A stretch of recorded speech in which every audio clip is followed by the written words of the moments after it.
खूनी कुआं। सीमा गर्मियों की छुट्टियों में अपनी नानी के गांव आई थी। सीमा नानी के घर पहुंचने के बाद अपनी नानी के पैर छूती है और उनसे आशीर्वाद लेती है। तभी उसकी नानी उससे कहती है, इतनी बड़ी हो गई मेरी सीमा, चल जल्दी से हाथ मुंह धो ले, मैं तेरे लिए खाना लगा देती हूँ। भूख लगी होगी ना? हाँ नानी, भूख तो लग रही है मुझे, आपके हाथ के बने हुए पीले दाल और चावल खाने की। कितना टाइम हो गया है मुझे आपके हाथ का बना हुआ दाल चावल खाए हुए। तू तो नौकरी में व्यस्त थी, तो तुझे कहाँ से टाइम मिलेगा अपनी नानी के लिए? और जब इतने टाइम बाद आई है तो ज्यादा टाइम के लिए रुक कर जाएगी तू। हाँ हाँ नानी, इस बार पूरे 2 महीने के लिए आई हूँ। सीमा की नानी अंदर जाकर उसके लिए खाना बनाने लगती है।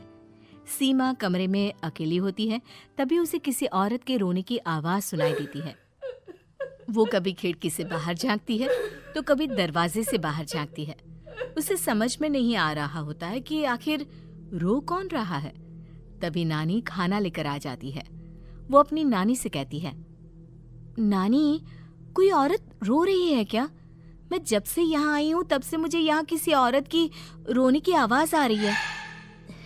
हे भगवान, कहीं ये वही तो नहीं? बोलो ना नानी। अरे कोई नहीं रो रहा, ये तेरे मन का वहम है। और तू ना अब खाना खा ले, ज्यादा यहाँ वहाँ की बातों में ध्यान मत दिया कर। जल्दी से खाना खा और फिर मेरे साथ आ जा मेरे कमरे में, दोनों बैठकर खूब सारी बातें करेंगे। ऐसे ही अगले दिन सीमा अपनी नानी के साथ गांव के बाजार जा रही होती है। उसी रास्ते में फिर से किसी औरत के रोने की आवाज आती है। वो अपनी नानी से कहती है,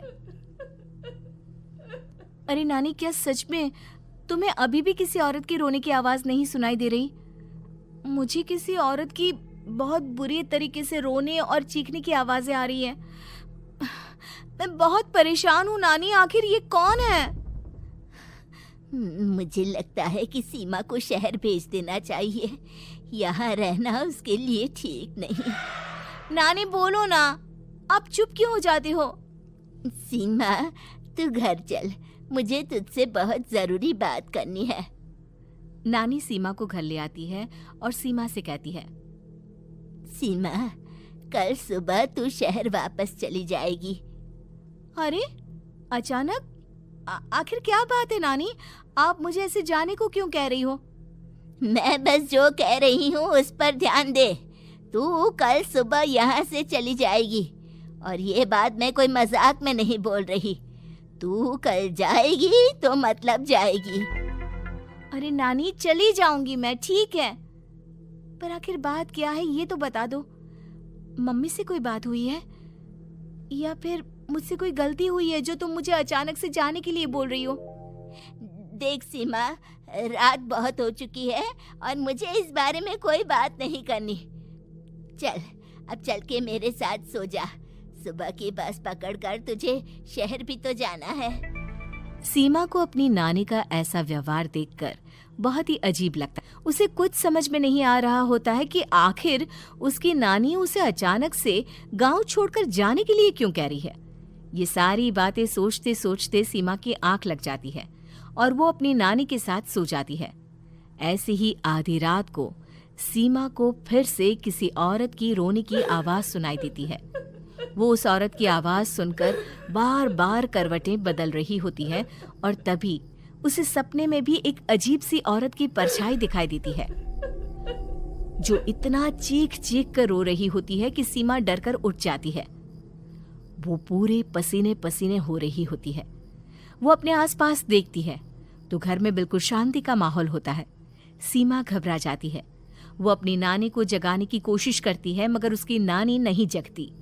सीमा को फिर से उस औरत की रोने की आवाज सुनाई देती है। आखिरकार सीमा अपने आप को रोक नहीं पाती और वो घर का दरवाजा खोलकर बाहर निकलती है। आखिर ये माजरा क्या है? आज तो मैं पता करके रहूंगी। अब आवाज का पीछा करते हुए सीमा आधी रात को गांव के चौपाल के पास बने कुएं के पास पहुंच जाती है, जहां कुएं की चारों ओर बेड़ियां लगी होती हैं उन बेड़ियों में लगे हुए ताले के साथ एक लाल रंग का कपड़ा और माता रानी का कलावा बंधा होता है। उस कुएं में से सीमा को किसी के रोने की आवाज आती है। सीमा परेशान हो जाती है। इस कुएं में कौन है? कौन है यहाँ?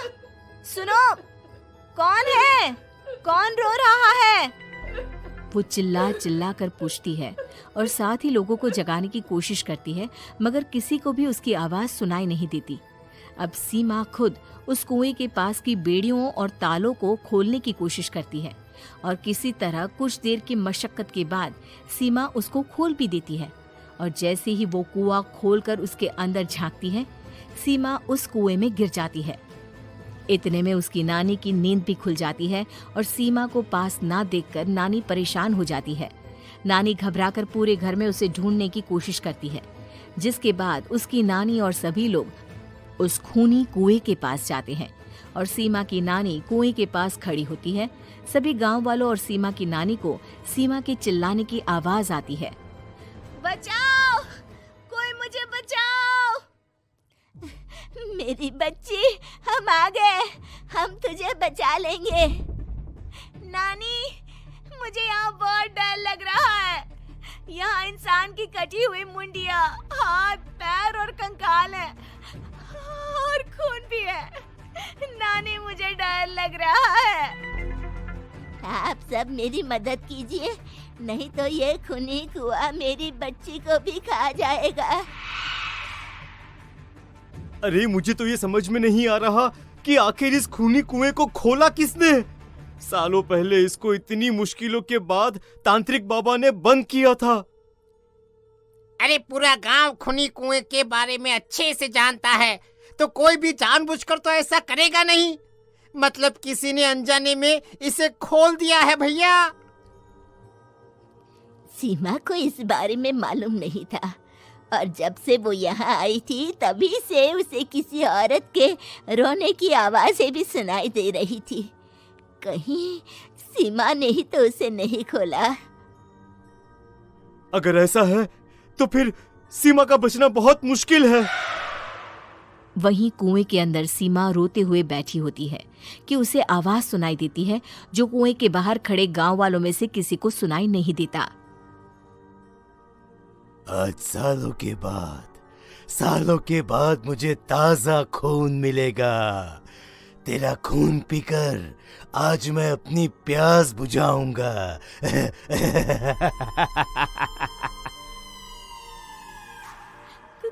कौन है? मत मारो प्लीज, मुझे जाने दो प्लीज।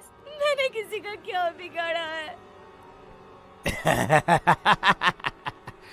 वो तुझे मरने के बाद पता चल ही जाएगा। जितने में गांव वाले और सीमा की नानी कुछ सोच पाते, उतने में उन्हें सीमा के चिल्लाने की आवाज आती है और अगले ही पल सब शांत हो जाता है। क्या हुआ? सीमा, मेरी बेटी। माफ करना बहन, लेकिन अब सीमा वापस नहीं आएगी। हमें एक बार फिर से कुएं को बंद करना होगा। गांव वाले तभी तांत्रिक को बुलाकर लाते हैं। एक बार फिर अपनी शक्ति से तांत्रिक बाबा उस कुएं को हमेशा हमेशा के लिए बंद कर देते हैं और वहां एक बोर्ड लगा दिया जाता है कि यहाँ आना मना है।